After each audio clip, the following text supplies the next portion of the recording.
Hey, attorneys, Heath Ross here, back with part two of how to build digital equity. In the first video, I talked about really just how, things that you should think about. I introduced that analogy of, looking at your website like it's a house, and how do you increase the value of your real estate the same way that you increase the value of your house, your website, digitally. I brought up some important topics that you should think about. You wanna have a house that you can grow a family in, that you can grow your business in. So a house that's scalable. So you wouldn't, I guess, pick a house that you don't have land to build more around. And you want to so that has to everything to do with the design of your site.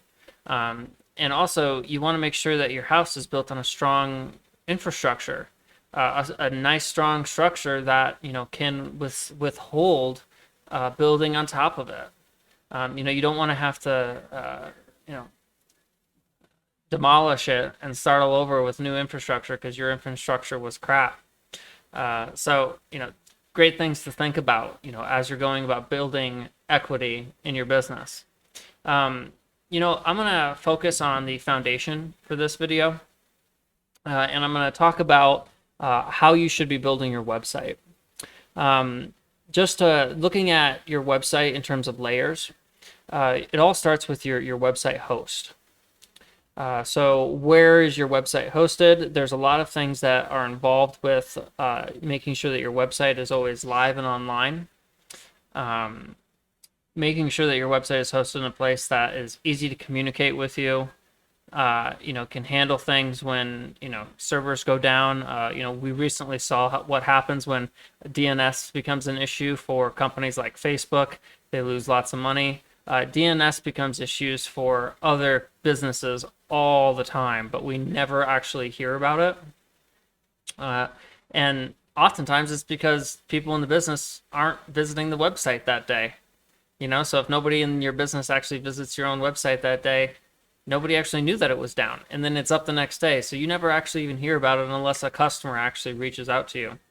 But it's important to have a strong hosting service when you get set up. The biggest thing that I would suggest when choosing a hosting service and what's entailed with it is making sure that they directly handle SSL certificates. SSL certificates are important. Customers, almost all search engines are requiring them now. Back when I started building websites back in 2012, we were including SSL certificates on every website standard. That was back when they were costing us $80 per site too, per year, and they were not easy to get installed. There was a lot of manual intervention to do it. Today, web hosts will oftentimes just include that SSL certificate as part of their hosting packages. So that's the first thing that you're going to want to make sure that you do. Second thing that I would recommend actually is backups.